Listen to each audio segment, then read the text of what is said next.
I use to have curly hairs, তো আমাকে কাকের বাসা বলতো, জেমস বলতো। বাট আমি এগুলোকে মানে একটু খারাপ লাগতো এই কারণে, বিকজ আমি একটা খুবই ছোট বাচ্চা মানুষ ছিলাম তখন। জায়গাটা কিন্তু শুধু সুন্দর ফেসের জন্য আমার পাওয়া না, জায়গাটা আমার সেই ডেডিকেশন এবং সেই মানে I use to get ready for so much hard work, এইটার জন্যই আমাকে এই জায়গাটা দেওয়া। বঞ্চনাটা তখন এটাই করতো যে I use to look like a boy.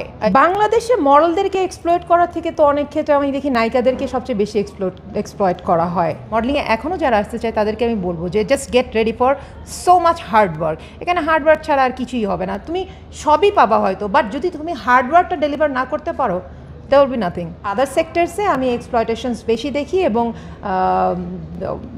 whatever you call being dirty-টাও আমি দেখি অন্যান্য সেক্টরে।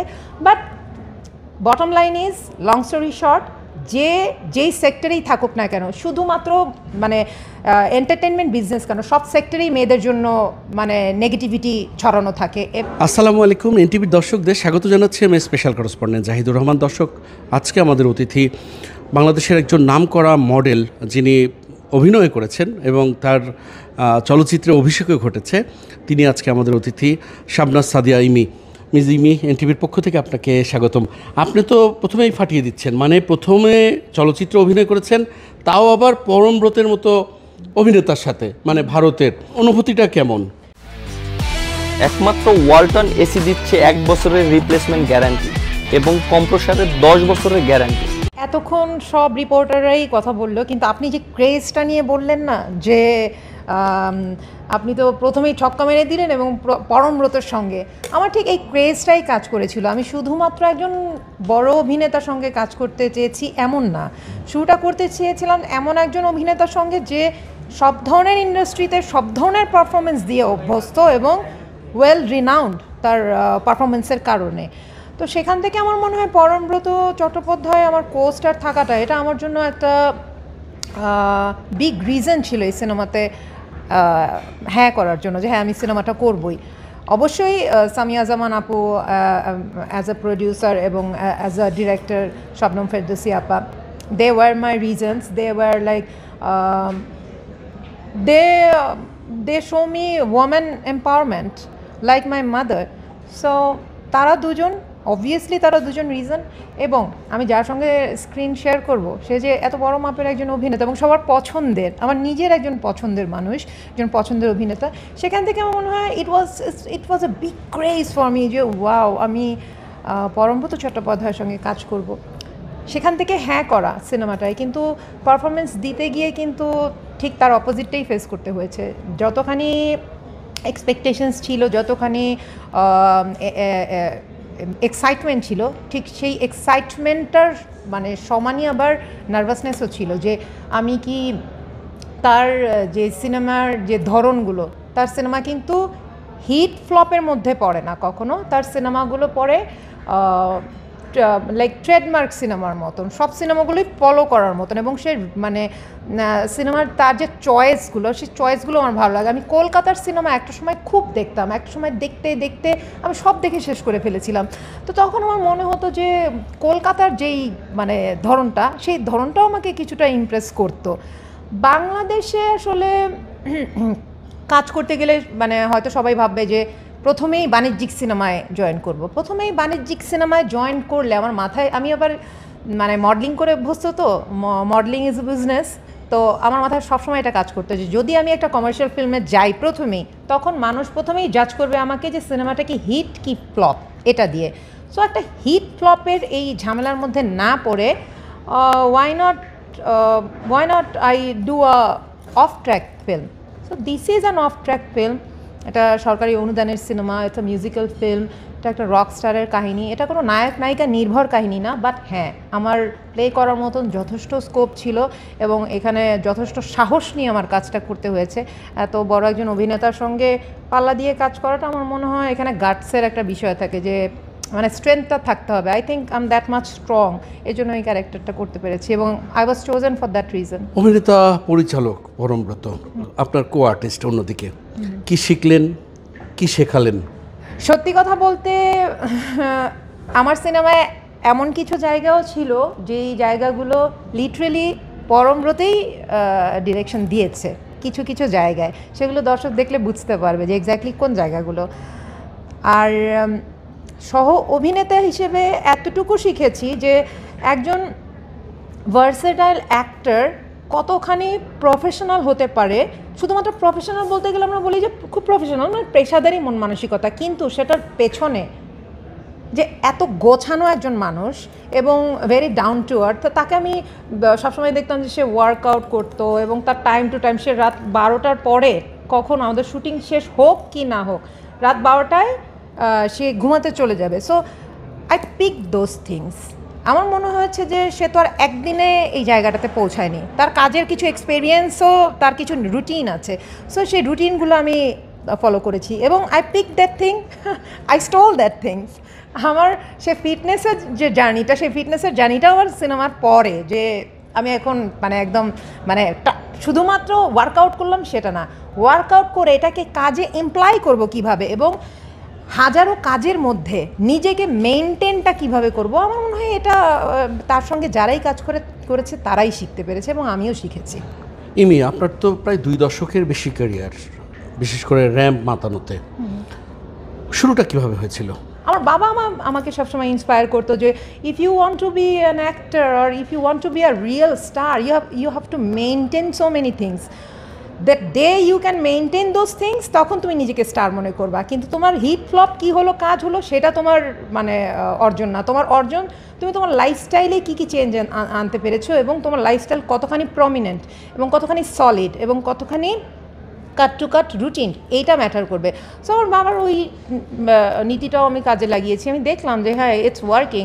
সো ওয়ার্ল্ড ওয়াইড আসলে বড় কাজ যারা করে, বড় কাজের সঙ্গে যাদের ইনভলভমেন্টস থাকে, যারা বড় বড় পারফরমেন্স করে, যাদের বড় বড় সিন প্লে করতে হয়, তাদেরকে আমার মনে হয় একটু রুটিন থেকেই কাজ করতে হয়। সো সেও রুটিন, আমার মায়ের একটা ছিল, ইন্টারেস্ট ছিল যে আমি, সে যেহেতু এইখানে কিছু করেনি বা আমাদেরকেই লালন পালন করেছে, তো আমাকে নিয়ে যায় বিবি রাসেল আন্টির কাছে।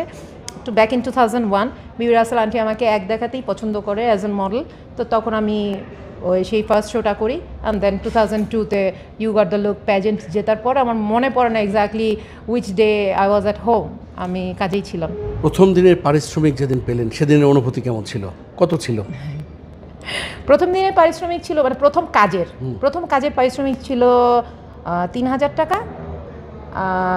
কিন্তু 3,000 টাকাটা আমি ওটা মানে আমার মনে নেই, আমি ওটা অনেকদিন খরচও করিনি, ওটা ওভাবেই ছিল। It was like a souvenir for me, যে আমি এটা খরচই করতে পারবো না। এটা আমার একটা কাজের পারিশ্রমিক, এটা আমার বিশ্বাসই করতে অনেক দিন সময় লেগেছে।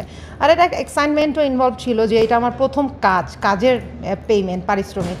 তো সেটা অনেক দিন আনটাচ ছিল, বাট আমি এখনও চেরিশ করি সে মোমেন্টটা, যে হতে পারে সেটা 3,000, but that is priceless for me. কেমন ছিল? আমাদের মডেলিংয়ে একটাই স্ট্রাগল, সেটা হচ্ছে যে তোমাকে অনেক হার্ডওয়ার্ক করতে হবে, এইটাই আমাদের মডেলিংয়ের স্ট্রাগল। আমি আমার এন্টার মডেলিং লাইফে আমি অনেক ছেলেদেরকে, মেয়েদেরকে এখানে আসতে দেখেছি, অনেক কোয়ালিফাইড ছেলে মেয়েদেরকে আসতে দেখেছি, অনেক গুড লুকিং ছেলে মেয়েদেরকে আসতে দেখেছি, but they couldn't sustain because ওরা এত হার্ডওয়ার্ক করার জন্য রেডি ছিল না। They were not confident, they use to doubt industry, যে হয়তো ওদেরকে বাদ দিয়ে অন্য কাউকে নিয়ে নেবে বা তারা তাদের যোগ্য সম্মান বা জায়গাটা পাবে না। আমি কখনো ডাউটই করতাম না। আমার কাজ যদি ওখানে ক্লিক না করতো, I would do something else, আমি অন্য কোনো জায়গায় ইনভলভ হতাম। আমি যখন দেখেছি যে দর্শক আমাকে চাচ্ছে, আমার কাজের চাহিদা আছে এবং মানুষজন আমাকে হায়ার করছে, তখন আমি এটাকে প্রফেশনালি করেছি। That wasn't even my profession, but আমি প্রফেশনালি করেছি এই কারণে যে আমাকে মানে কাজের জন্য হায়ার করা হচ্ছে, আমাকে এটা একটা বিজনেস হিসেবে দেয়া হচ্ছে। আমি মানে কনফিডেন্সে কখনো পেছানো ছিলাম না। সেই কারণে কনফিডেন্সটা ধরে রাখাটাই আমার স্ট্রাগল ছিল, যে আমি জানি আমি পার হব, কিন্তু কিভাবে পার হব, কবে পার হব, কখন পার হব, কতটুকু রাস্তা পার হওয়ার পরে গিয়ে আমি একটা পুরস্কার পাবো, সেটার আশা আমি করিনি। আমি আমার পারফরমেন্স দিয়ে গিয়েছি। আমার মডেলিংয়ে এত হার্ডওয়ার্ক করতে হয়, আমরা এমনও টাইম যায় যে ঘন্টার পর ঘন্টা আমাদেরকে হেভি আউটফিট পরে বসে থাকতে হয়, যে একটা কাজ, আমাদের ফ্যাশন শোটা স্টার্ট হবে কখন। I have lived all those moment.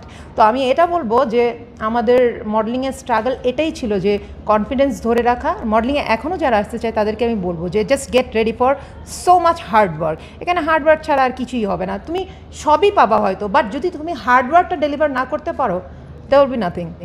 বঞ্চনা ছিল জীবনে? ছিল, হ্যাঁ ছিল। আমি যেটাকে নিয়ে প্রাউড ফিল করতাম ঠিক সেই বিষয়টাকে নিয়েই মানুষ আমাকে ডিমিন করতো আর কি, পোক করতো। বাট আমি তখনও জানতাম যে I am not meant for this, I am not regular, I don't look like my other classmates, they wear shorts, মানে একদম ছোট্ট শর্ট মানুষদের মধ্যে আমি লম্বা একটা মেয়ে ছিলাম। তো I use to feel very uncomfortable. But আমার মনে হতো যে আমি এদের মধ্যে বিলং করি না, I am meant for something else, I am born for something else. Because আমার অনেক কাজ করার স্পৃহা ছিল, আমার still now very energetic person. আমাকে যে কোনো কাজ দিলে আমি এটাকে 100% ফুলফিল করে দিতে পারি। এর জন্যই মানুষ আমাকে কাজে ইনভেস্ট করে যখন আউটপুট বের করতে পারে তখন তারা আমাকে আবার কাজে ইনভেস্ট করে। সো এই জায়গাটা কিন্তু শুধু সুন্দর ফেসের জন্য আমার পাওয়া না, জায়গাটা আমার সেই ডেডিকেশন এবং সেই মানে I use to get ready for so much hard work, এইটার জন্যই আমাকে এই জায়গাটা দেওয়া। বঞ্চনাটা তখন এটাই করতো যে I use to look like a boy, I use to have curly hairs, তো আমাকে কাকের বাসা বলতো, জেমস বলতো। বাট আমি এগুলোকে মানে একটু খারাপ লাগতো এই কারণে, বিকজ আমি একটা খুবই ছোট বাচ্চা মানুষ ছিলাম তখন, এর জন্য খারাপ লাগতো। কিন্তু আমার কনফিডেন্স কমেনি বা আমার স্ট্রেংথ কখনো কমেনি। আমি জানতাম যে I am meant for something bigger, so I was right. ভারতের একটা ছবি হয়েছে মডেলদের নিয়ে, ফ্যাশন, এবং সেখানে দেখা গেছে যে মডেলদেরকে কিভাবে এক্সপ্লয়েট করে। বাংলাদেশের চিত্রটা কেমন? বাংলাদেশে তো অনেক কথা শোনা যায়। হ্যাঁ, বাংলাদেশে মডেলদেরকে এক্সপ্লয়েট করার থেকে তো অনেক ক্ষেত্রে আমি দেখি নায়িকাদেরকে সবচেয়ে বেশি এক্সপ্লয়েট করা হয়। মানে নায়িকাদের সেক্টরটা, মানে আমাদের সিনেম্যাটিক জোনে নায়িকাদেরকে এক্সপ্লয়েট করার অনেক ক্ষেত্রে আমি দেখি, শুনি, জানি। সো মডেলদেরকে এক্সপ্লয়েট করতে গেলে আমি বলবো যে মডেলদের না এক্সপ্লয়েট হওয়ার আসলে কোনো জায়গা নেই। কারণ কি, একটা মডেল কেউ বানাতে গেলে প্রথমেই চিন্তা করবে তার হাইট আছে নাকি, তার লুক আছে নাকি, এবং সে হার্ডওয়ার্ক করতে পারবে কি না। কেউ যদি একটা কস্টিউম চেঞ্জ করতে 30 সেকেন্ডসের বেশি সময় নেয়, সে ওই শোতেই থাকবে না, হয়তো তার ওই ক্যালিবারটা থাকতে হবে যে 30 সেকেন্ডস আউটফিট চেঞ্জ করতে হয় কিভাবে। তো না, আমার মনে হয় না যে আমার মডেলিং সেক্টরে কোনো ধরনের কোনো বাইন্ডিংস এরকম ছিল। Modeling sector is clean and I am happy about it. But other সেক্টরসে আমি এক্সপ্লয়টেশনস বেশি দেখি, এবং whatever you call being ডার্টিটাও আমি দেখি অন্যান্য সেক্টরে।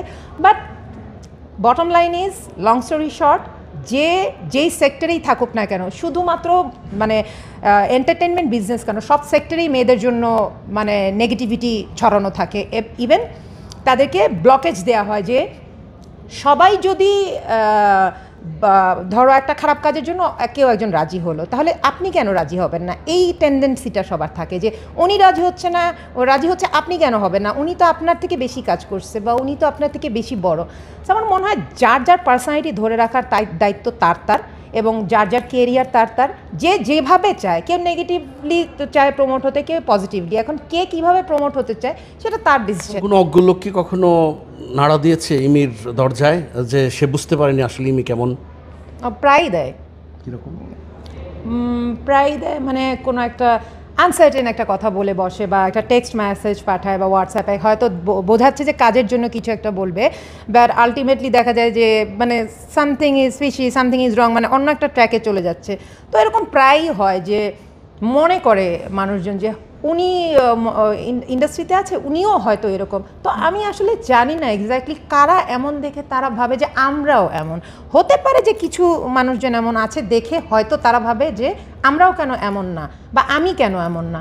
এখন আমি কেমন থাকবো না থাকবো এটা তো মানে শুধুমাত্র ডিক্লেয়ার করতে পারবে আমার বাবা, এছাড়া তো আর কেউ ডিক্লেয়ার করতে পারবে না। মাঝে ইমি কিন্তু সংবাদ শিরোনামে চলে এসেছিল তার নেতিবাচক কিছু কর্মকাণ্ড নিয়ে। সেই ইমি থেকে আজকের ইমি পার্থক্য কতটা? নেতিবাচক কর্মকাণ্ড আমার এন্টায়ার লাইফে আমার মনে হয় না কেউ আমাকে মানে বলতে পারবে। বিতর্ক যদি আমরা বলতে পারি, হ্যাঁ বিতর্ক বলতে পারি, বাট নেতিবাচক কর্মকাণ্ড মানুষ যেটা পার্সোনালি করে সেটাকে নেতিবাচক কর্মকাণ্ড বলা যায়। কিন্তু যেটা অন স্ক্রিনে কাজ হয়, সেই কাজটা একভাবে মানুষের কাছে পৌঁছানোর পর যখন মানুষ এটা নিয়ে সমালোচনা করে বা বিতর্ক সৃষ্টি করে, কন্ট্রোভার্সি সৃষ্টি করে, সেটা অন্য আর একটা সিচুয়েশন। হ্যাঁ, আমার এরকমও হয়েছে একটা কাজের জন্য, বাট আমার মনে হয় যে আমার একটা লেসনও লার্ন ওখান থেকে, সেটা হচ্ছে যে আমি কন্ট্রাকচুয়াল কাজ ছাড়া এরপর আর কাজ করব না। কারণ কে কোথায় কোন কাজটা, আমি একটা 18+ কাজের জন্য হ্যাঁ বলতেই পারি, if I have got that structure, if I have got that figure, আমি তো একটা 18+ সিন করতেই পারি। আমি তো নেটফ্লিক্সে ভায়োলেন্স, মার্ডার, মিস্ট্রি, থ্রিলার 18+ সবই দেখে অভ্যস্ত। আমরা নিজেরাই তো নেটফ্লিক্সে অনেক টাইপের ছবি দেখি, রাইট? সো যুগ তো পাল্টাচ্ছে, যুগের সাথে আমাদেরকে তাল মিলাতে হবে। সো এখানে তো আমরা পিছিয়ে থাকলে হবে না। বাট আমি এতটুকু বলতে পারি যে অ্যাটলিস্ট আমি জোর গলায় এতটুকু বলতে পারবো, যতই বিতর্ক হোক, বিতর্ক মানুষের ডিসিশন, এবং বিতর্ক যেই কারণে হয়েছে আমি ওইটাকেও নেগেটিভ বলবো না, বিকজ যেভাবে কাজটা পোর্ট্রে করা হয়েছিল বিতর্ক হওয়াটাই স্বাভাবিক। কারণ আমার নিজের ফ্যামিলিতে আমার কিছু প্রবলেম ফেস করতে হয়েছে তাদের জন্য, যে আমার ছোট ভাই বোনেরা আমাকে প্রশ্ন করেছে এই কাজটা তুমি কেন করেছো। সো সেই সিচুয়েশনটা আমার জন্য বেশি স্ট্রেসফুল এবং হার্টফুল ছিল, যে কেন আর একটা কন্ট্রাক্ট না করার কারণে আজকে আমাকে এই সিচুয়েশনটা ফেস করতে হচ্ছে। আর একটা জিনিস মেনশন না করলেই নয়, সেটা হচ্ছে যে অ্যাটলিস্ট আমি ওই নায়িকাদের দলে না যারা 100 থেকে বেশি কেজি ওজন নিয়ে ছোট ছোট কাপড় পরে কাদার মধ্যে মাখামাখি করে সিনেমার শুটিং করে এবং সেগুলো ভাইরাল হয়। অ্যাটলিস্ট আমি তো ডিক্লেয়ার যে আমি এটা শুটিং করেছি এবং প্রপার বডি স্ট্রাকচার নিয়ে। বাট আমি বডি স্ট্রাকচার ছাড়া ওই যে একটা হাতির মতন গিয়ে কাদার মধ্যে দোল খাবো, সেই কাজ তো আমি করিনি। সো মানুষ আমাকে মানে পয়েন্ট আউট করার আগে সেটা তাদেরকেও ভাবতে হবে, যারা কমেন্টারি করে, বা আমি অনেক জায়গায় দেখেছি অনেকে অনেক সময় কমেন্টারি করে, তো আমার মনে হয় they have to put their finger on themselves then on others. মডেলের জীবনের দাম্পত্য জীবনটা কেমন? মডেলের জীবনের দাম্পত্য জীবন, সম্পর্কের জীবন ডিফারেন্ট সময় ডিফারেন্ট রকম। সো এক এক সময় এক এক রকম। এখন কেমন? ভালো। এনটিভির দর্শকদের জন্য কি বলবেন? এনটিভির দর্শকদের জন্য বলবো যে দর্শকদের আসলে কিছু বলারই প্রয়োজন নেই, কারণ দর্শকরা এত স্মার্ট, দর্শকরাই আমার স্ট্রেংথ। দর্শকরা এত স্মার্ট যে দর্শকদেরকে বলতেই হয় না যে কোথায় ভোট দিতে হবে আর কোথায় ভোট দিতে হবে না। সো আমি সবাইকে ওয়েলকাম করবো যে আপনারা থিয়েটারে আসবেন। আমার আজব কারখানা যেদিন রিলিজ পাবে, this is a film close to my heart, my first film, my debut film. আপনারা আসবেন, সবাই দেখবেন আমার পারফরমেন্সকে, তখন আপনারা যে কমেন্ট করবেন সেটা আমি মাথা পেতে নেব, আপনাদের কথা সব শুনবো। দর্শক, এতক্ষণ আমাদের সঙ্গে ছিলেন বাংলাদেশের সারা জাগানো একজন মডেল ইমি। নিশ্চয়ই আগামীতে নতুন কোনো অতিথি নিয়ে হাজির হব আপনাদের সামনে। ততক্ষণ পর্যন্ত সবাই ভালো থাকবেন, সুস্থ থাকবেন, এনটিভির সঙ্গে থাকবেন। আল্লাহ হাফেজ।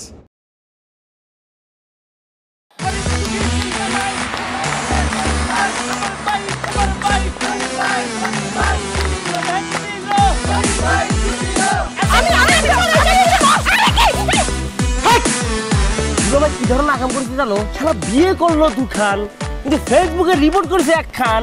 ম্যারেজটা আমার তো হট হয়ে রয়েছে অনেক আগ থেকে। আমি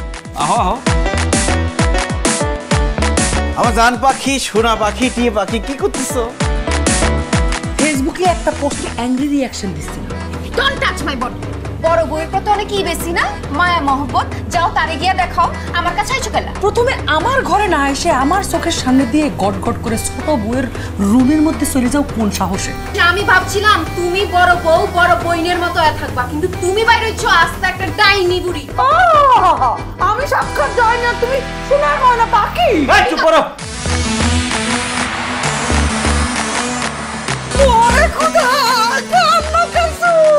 গুলশান বানানির মায়েরা যেমন চুল কালার করে না, আমার তো মনে হইতেছে গনি মিয়া কোনো গুলশান বানানির মডার্ন মায়ের প্রেমে পড়ছে। আমি জীবনে বিয়ে যদি করি একখান করবো, দুইখান করবো না। তোরে পিড়ে আমার করবো। আরে কি করতেছ? আরে বাইরে করতে বাইরে যা কইছি শুনো, গড়তে বাইরে তুমি কি করতেছ তুমি? কোথায় যাচ্ছ স্বামী আমার?